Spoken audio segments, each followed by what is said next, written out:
Welcome to the Beyond Average Journeys Through Growth and Value interview series. And I'm your host, Kristen Carlson. Today I'm joined by Ronald Dayton, president at the Physician's Choice Medical in St. Petersburg, Florida. So, Ronald, thank you for joining us today. Thank you for having me. It's a pleasure to be here. All right. Well, if you could start with just giving us a little bit about your background and what brought you to Physician's Choice Medical. Well, my background started back in the 1990s after I completed my tour of duty in the Marine Corps. I went to home back to the Silicon Valley in the 1990s when everything was just booming and getting started. And I learned there the importance of being an entrepreneur, how to take charge, how to create and manifest um, a company and business out of literally your own work. And so I've worked with some of the most amazing people in the technical industry and in the medical industry. Um, I worked for a lady named Kathy Levinson. She was the president of E-Trade, and I worked directly for her. So in the 90s, when everything was just getting set up for all the internet companies, I was in on the meetings where Google was just getting started and getting funded. Wow. Yeah. I, I remember Google when it was just a tiny little warehouse office in its Wow. original place. Um, I got to meet people and network with Amazon when they were just beginning, when they were a bookstore. Everybody Yeah. today doesn't remember that they started out as just a bookstore. And companies like that I got to watch and be in the room. And most importantly, I got to listen to the people who were creating these things and then learn from them and go out and create my own. So Excellent. I went to Shasta Networks after that, and we started that company. And we were bought by Nortel, which is a Canadian company. And Mhm. then I went to another company called NetBoost, and we were bought by Intel. Okay. So right there, right off the bat, heavy hitters. What a amazing journey. Um, I then went to work for Stanford Children's Hospital in their financial department because I wanted a little rest. I wanted to kind of regroup and to reassess where I wanted to go. Was it still in the high tech industry or somewhere else? And that's where I learned medical finances and the troubles that doctors and clinics and hospitals were having, but they had no solution. So I was like, well, I've got a great solution, so why don't I implement that? So in 1998, I started my company, the first company in this line. I literally printed my own business cards on an ink dot printer. Oh gosh. Okay. Okay. And brochures. And I would literally go out and walk 3 to 4 miles a day, handing out my card and my brochure to various doctors and clinics throughout the Silicon Valley. And then I received my first client, and that was Dr. Joe Walters. I still remember him to this day. Okay. And that's what started my business. And we grew to a regional business. Then we grew even more into a Western region. And then we expanded to the East Coast. So now we are nationwide business that I created because of an ink dot printer, add some paper, and I went out and walked every day and had a belief in myself and what I was doing every single day that I went out and did it. So is the business today a franchise, or do you just have business units across the country, or how is it structured? Well, we are based in St. Petersburg, Florida, and we have clients from California to Maryland to Alabama, nationwide. So our main operations is right here in St. Petersburg. And then we have some satellite offices on the West Coast that help us manage our West Coast because there is a 3 hour time difference. and doctors don't get done until later on in the day. So I don't want to be answering phone calls until 10, 11 o'clock at night. We have to set up, boundaries. And so that's why I have these satellite offices that will take care of any after hours, what I would be after hours for me, but is 5 o'clock in the afternoon for them. So what makes it unique? Who is your client? Our clients are the doctors, small medical clinics, small groups, mid-sized groups. We do all specialties. So whether you do anesthesia, surgery, or a mental health professional, we will handle your finances, your billings, your payments, your collections. We take the calls from patients and insurance companies in order to maximize your revenue. And we do that. And what makes us special is we do not outsource overseas. So much of our industry is outsourced to India. And that's my competition is India. Okay. And what makes us special is we are US based. We do not outsource overseas. Everything is done right here, keeping us in full compliance with all state laws, because Florida just changed their law that says you can no longer hold people's health information in computers or servers overseas. Ah, Yes, so that's the new big, big yeah. law coming down for medical practices and especially hospitals who are outsourcing all of their billing and medical records to India or Pakistan or any of these other third world countries.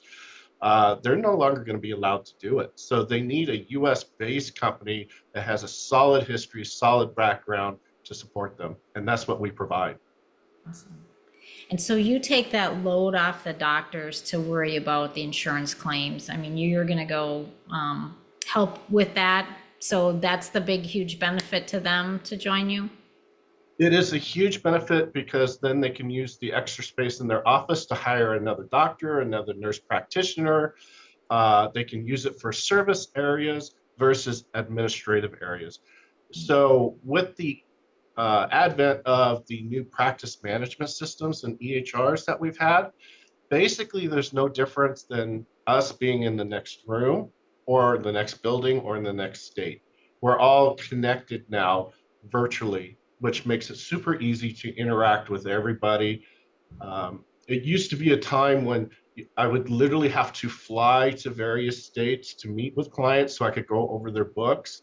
Now it's all done with, thanks to COVID, Zoom, and having the ability to have all of these practice management systems that we use online and in the cloud. So since they're cloud-based, you just log on, you're able to see your finances, and then we can go over their finances with them in this sort of setting. Yeah, I'm sure they get to do what they really would love to do is is their doctor Yes, work and not have to worry about this. So that's amazing. So, exactly. what were some of those key learnings, or you had learned from all the other ventures you were a part of and sales? But I mean, as you grew this company, what were some of the big challenges?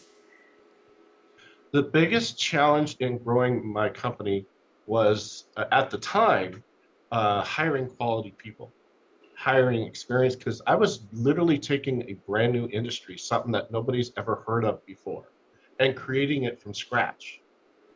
So I had to hire people in different areas that were willing to learn an entire new industry.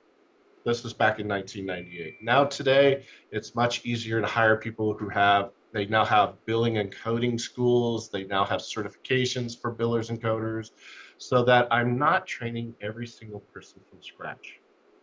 So they're coming to me with pre-technical training, which is a big help. And then with any technical school, it's book smart versus reality. So it's easier to teach somebody as long as they already have the technical ability, how it's actually done in the real world. So, where do you feel this company is going to go? What's your vision for the next 12 months? Wow, we are expanding like crazy, and the biggest obstacle that I'm facing is HR in any business right now. HR is finding the good quality people. to join your team and creating. Since I was in the Silicon Valley, I was able to create that type of culture here in St. Petersburg at the company where people want to come to work every day Nice. and be a part of, and they feel that they are appreciated for what they do. We make sure they have bonuses. We make sure they have great working conditions because there's a lot of billing companies that are just sweatshops. That's how they are. They're windowless rooms where they just stuff as many people as possible. And we don't do that. We make sure our culture is that of growth for the individual means growth for the business. Exactly. So what are some of those things that are special about your culture? Can you call a couple of things out? I can call it out. We will pay 100% of our employees medical, dental, and vision. Wow. And yeah, That's huge. okay, I take care of my people. And Yes. that is okay. Most companies do not do that or will not do it. It is a benefit that I offer that has allowed me to retain some of the most talented people. So that right there, that's cultural aspect, is super important. The fun thing that we like to do is every Friday we have a nice little buffet. They hire in a different catering company to have a little buffet for the employees, and so everybody can sit down and take an hour and a half so lunch and just kind of connect with each other on a personal basis. That sounds excellent. So Yes. what is your leadership team like? How big is your leadership team?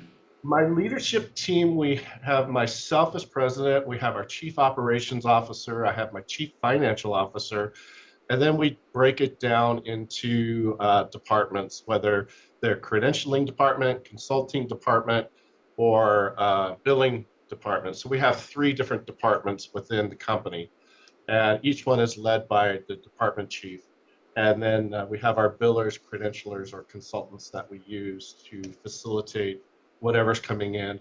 My marketing department is wonderful. It falls underneath my chief operations officer, and they're just doing an amazing job. So if you're starting a business or you're doing a business, it's so important that your marketing be spot on. It needs to be relevant to what you're doing because I've seen a lot of people go out and just market their services. And it's like, this doesn't match what you're describing.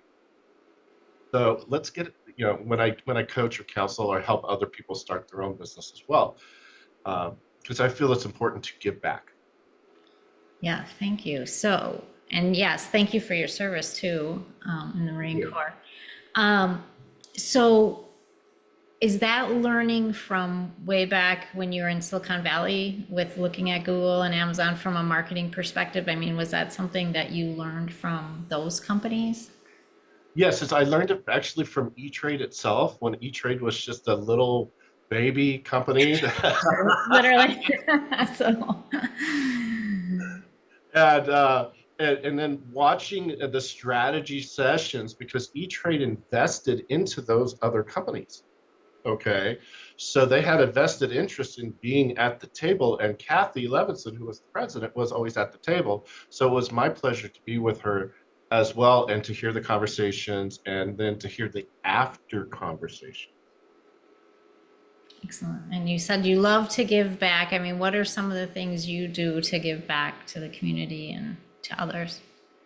I do a lot of volunteer work at our local VA hospital. I think it's super important that we give back to those. And I truly, truly enjoy doing that. So working with my fellow veterans, whether assisting them in coaching sessions or therapeutic sessions, it's a lot of fun, and I gain a lot of joy out of it. Awesome. And does your team also do volunteering or your company? We do a lot of volunteering with local charities. We truly enjoy the different Suncoast Center. They have different charity events for their mental health clinic that we participate in and enjoy doing. Excellent. And, to wrap up, is there anything you would like to share with that entrepreneur that's looking to you for some guidance as they get their company from zero to, explosion like you did? Right. The main thing is always keep your balance. Finding your balance in your life between your personal life and your business life. I've seen too many entrepreneurs just blood, sweat, and tears into the company, but they put so much effort into it. They're now divorced or their relationships has gone bad. So it's super important for the new entrepreneur to find that balance between working hard, um, finding the quality people to put into place as you're growing. And if they're not the right person, have the courage to get them out. It's always one of the hardest things as an entrepreneur for me to do is to fire somebody. Okay. But if they're doing a bad job or they're not producing, it really brings down the energy of the whole company. And so, as the owner, as the president, it is my job to set the standards for that. So if I come in a bad mood because I'm not balancing my life, I'm not taking the time off I need to, decompress, uh, then it really affects what goes on in the office. It affects the atmosphere. And that's what millennials are looking for when they're looking for a company to work with. Okay, is what is the corporate atmosphere? What is when I come to work every day? Am I going to enjoy it, or is it just going to be, ooh, just putting in the time? And also, as an entrepreneur, it is my job to carry with me at all times. And I learned this my business card, brochures, pamphlets on what services we provide, because you never know when a networking opportunity is going to present itself. Yes. Okay. When you You least just, expect it, right? it's totally unexpected. And I was on a cruise and I was just sitting at dinner and this doctor was sitting next in the table next to us and just complaining about his finances and Oh, God. complaining about his finances. So I got up, I went back to my my room and came back and I just slid my card on the table. And I just said, if it's really that bad when we're done with the cruise, give me a call. Okay. And he's like, oh, wow. Well, could we talk now? And I'm like, sure, we can go up to my suite and we can talk. He goes, you're in a suite. I'm not in a suite. And I said, see, there's the problem. Okay. So, whatever your billers or financial outsourced billing isn't doing for you, you know, this is what we can do for you. That doctor has been a client of mine for 10 years now. Wow. Yes. Well, So, you definitely are taking that pain away from a doctor's perspective, right? You're taking their that's pain away. So, and compliant. And so this is important to the new entrepreneur. Join lots of trade organizations so you can stay on top of any latest news or compliance issues or any gossip of things coming down.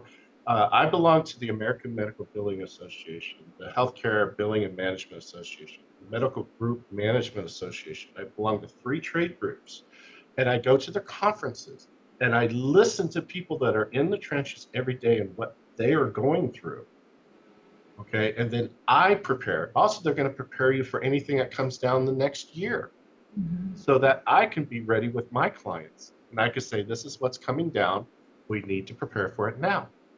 So me being prepared and my staff and my corporate officers being prepared for any compliance issues that's going to come out of Congress or come out of CMS or HHS, Health and Human Services. The next year is super important because you can lose tens of thousands of dollars if you are not up on what the current compliance is. That is great advice.